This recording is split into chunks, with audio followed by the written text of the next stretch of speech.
나는 성격이 모나고 매사에 비판적이야. 좋은 성격 관점에선 난 9등급이나 마찬가지야.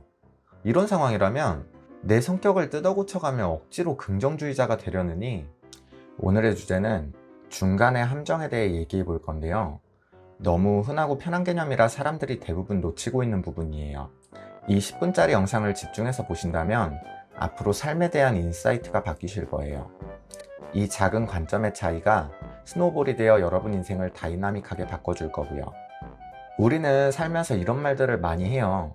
통념적으로, 보편적으로, 상식적으로, 기본적으로, 인간적으로, 일반적으로. 저런 말들이 붙으면 왠지 따라야 할 것 같아요. 근데 과연 통념적이고 보편적이고 상식적이고 기본적이고 인간적이고 일반적인 게 올바른 걸까요? 올바르진 않더라도 좋긴 한 걸까요? 첫 번째 오류가 이거예요. 우리는 결혼을 하고 많이 싸우죠. 결혼을 안 해봤어도 부모님의 결혼 생활을 보면 대체로 부부간의 갈등과 분쟁이 많다는 건 아실 거예요. 정말 온갖 이유를 다 갖다 붙여서 싸워댑니다. 그럴 때 누구의 말이 맞는지, 누가 명분을 갖고 정당성을 쥐고 있는지 판단하는 기준이 뭐예요? 일반적으로 다른 집들과 비교를 하죠. 다른 집 남편들은 일하고 와서 애기도 씻기고 재우고 다 한다. 다른 집 남편들은 집안일까지 도맡아서 다 해준다. 다른 집 남편들은 처갓집에 매번 전화도 자주 하고 싹싹하게 잘한다. 다른 집은 애기 영어학원도 보내고 피아노 학원도 보낸다. 다른 집은 한 달에 한 번씩 여행을 가더라. 뭐 등등. 제가 남자라 남자 입장에서 얘기했지만 남자들이 여자들한테 바라는 것도 마찬가지고요. 남들이 어떻게 사는지, 대다수가 어떻게 사는지 그 기준이 우리 가정에서 옳고 그름을 판단하는 기준이 돼버려요. 근데 여러분 이런 생각 해보신 적 있으세요? 그래서 그 집들은 분쟁 없이 행복하게 잘 사나? 성공적인 결혼 생활을 누리고 있나? 망나니 같은 남편이나 가정적인 남편이나 자신의 결혼 생활이 너무 행복하다고 결혼을 적극 권장하는 선배들을 본 적이 없어요. 이건 여자들도 마찬가지 아니에요? 결혼 생활이 하루하루가 너무 행복하고 남편이랑 너무 잘 맞아서 분쟁도 없고 천사 같은 이쁜 아이 낳아서 육아하는 게 하루하루가 보람차다고 나는 결혼 후 충만한 행복감을 만끽하며 성공적인 인생에 도달했다고. 이렇게 말하는 사람들이 있다고요? 너무 좋아. 너도 빨리 결혼해.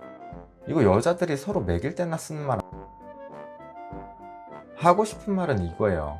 대부분의 사람들이 그 보편적이고 일반적인 기준에 맞춰서 사는데 대부분 실패한 결혼 생활을 해요. 뭐 실패했다면 좀 그러니까 성공적이지 못한으로 정정할게요. 여튼 확실한 건 그 보편적이고 일반적인 기준이 절대 성공적이고 행복한 결혼 생활을 위한 방향은 아닐 텐데 이 기준을 놓고 같이 판단을 하더라고요. 결혼을 하신 분들은 격하게 공감하실 텐데 결혼 생활에서 가장 분쟁이 많이 발생하는 분야가 집안일이거든요. 청소를 매일 해야 하는 여자와 청소를 한 달에 한 번만 하는 남자가 만났어요. 이 사례에서 둘이 분쟁이 나면 보통 매일 청소하고 빨래하고 밥 먹고 설거지도 바로바로 해야 하는 방향으로 결론이 나요. 깨끗한 게 좋은 거고 부지런한 게 좋아 보이고 남들도 다 그렇게 하고 산다니까요. 심지어 다른 집들은 남편들이 더 나서서 한다고 하니까. 근데 이게 뭐가 문제냐면 결혼 생활은 부부 둘의 문제이고 합의점은 둘이 찾아야 하는데 분쟁이 생겼을 때 그 기준은 외부에서 가져온다는 거예요.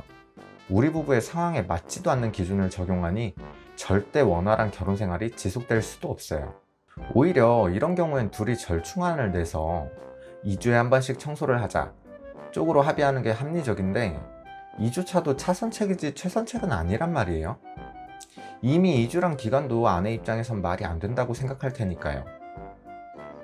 차라리 집안일을 아내의 기준에 맞춰서 매일 하는 쪽으로 정하고 대신 남편은 1, 2주에 한 번씩이라도 친구들 만나는 시간을 확보한다거나 외박권을 얻는다거나 하는 식으로 나한테 작은 부분을 양보하고 나한테 크게 다가오는 배려를 확보하는 방향으로 서로 윈윈이 될 수도 있어요. 집안일에서 제가 생각하는 이상적인 방법은 가사 도우미를 고용하고 식기세척기, 건조기, 음식물 처리기, 로봇 청소기 활용 등등 직접적인 노동은 최소화하는 방향으로 가는 건데 결국 돈으로 때운다는 거죠. 그래서 돈 많이 벌고 싶은 거고요. 나중에 우리 집에 상주하는 도우미가 있다고 생각해봐요.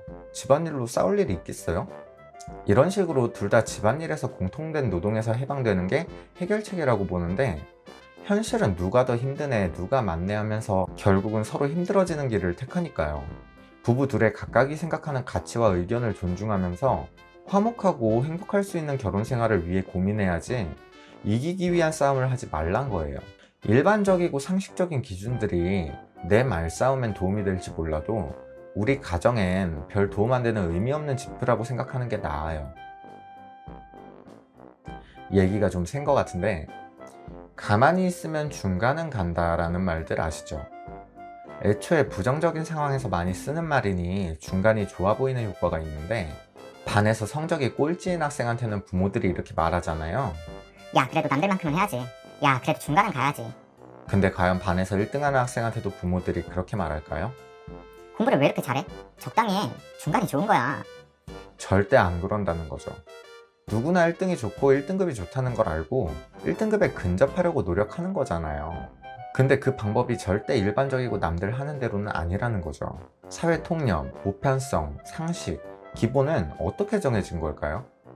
더해서 예의나 도덕, 윤리 등도 포함시켜 볼게요. 이 개념들의 공통점은 바로 집단에서 구성원을 통제하기 위한 개념이란 거예요. 여기서 알 수 있는 게 이 사회는 통제하는 부류와 통제받는 부류로 나뉜다는 거고요. 통제받는 부류가 훨씬 편하기 때문이지 통제받는 삶을 원해서 선택하는 경우는 없어요. 단지 그 리스크도 적고 스스로 고민과 고뇌할 일도 적고 그에 따른 책임도 크지 않기 때문이에요. 남들이 하는 대로, 남들이 시키는 대로 방법을 찾고 그 방법을 열심히 해나가는 게 땀 흘려 부지런히 일하고 보람찬 인생을 살고 있다. 스스로를 속이고 있지만 정작 내 인생을 개발해 나가는 관점에선 게으름을 피고 있을 뿐이에요. 통제하는 부류로 가는 방향 또한 일반적이고 보편적인 방법으로는 거의 불가능해요. 정말 잘 풀린 케이스로 수능 1등급에 인서울대학 나와가지고 대기업 취직해도 일반적인 사람들한테 인정받는 정도지 이사로 승진하고 회사 대표가 되는 건 정말 거의 불가능하다는 거예요. 그럼 또 이렇게 말하겠죠? 7등급에서 9등급 애들은 남들처럼이라도 사는 게 좋은 거 아니냐. 3에서 5등급을 목표로 열심히 살아야 하는 거 아니냐. 시궁창 인생에서 벗어나기 위해 남들처럼만이라도 살 수 있는 방향으로 노력해야 하는 거 아니냐. 이건 개인 선택의 분야예요. 성적이 9등급인 친구가 3등급을 찍으려면 기초부터 다시 닦으며 어마어마한 노력을 해야 될 텐데 정작 3등급을 찍어도 내 인생이 다이나믹하게 변하지도 않아요. 그냥 도저히 넘어설 수 없는 1, 2등급 친구들을 부러워하면서 중간 정도 성과에 만족하겠죠. 이것보다는 저 노력을 차라리 본인이 관심 있고 좋아하는 분야를 집중적으로 육성하는 게 효율이나 가성비가 좋다는 거예요. 예를 들어 내가 그림을 좋아하고 남들보다 잘 그리는 편이라면 그림 쪽으로 육성한다든지 미술이나 체육 등 내 길을 찾는다든지 내 끼를 더 개발해서 연예인 지망생 쪽으로 진로를 잡는다든지 마술에 관심이 있으니 독학을 하든 학원을 다녀서 마술 관련 업종에 뛰어든다든지 이런 친구들은 학교 성적은 9등급일지 몰라도 자신의 분야에선 1, 2등급에 위치해 있단 말이에요. 그리고 저런 방향이 아무런 목표 없이 3등급을 찍어내는 쾌거보다 본인의 인생을 더욱 가치 있게 개척해 나가는 방향이 돼요. 이런 사고방식은 전범위에 적용이 돼요. 나는 성격이 모나고 매사에 비판적이야. 좋은 성격 관점에선 난 9등급이나 마찬가지야. 이런 상황이라면 내 성격을 뜯어고쳐가며 억지로 긍정주의자가 되려느니 애초에 그렇게 해봤자 긍정등급 3등급이라니까? 차라리 지식과 남다른 인사이트를 키워서 날카롭고 매서운 비평가를 목표로 하는 게 어설픈 긍정주의자보다 경쟁력 있고 효율도 좋다는 거예요. 절대 남들이 하는 일반적이고 보편적인 지표가 정답을 가리키고 있는 건 아니라는 걸 한 번쯤들 인지해 보셨으면 좋겠고요. 생각하고 또 생각하면서 나만의 기준을 만들어 가셨으면 좋겠어요.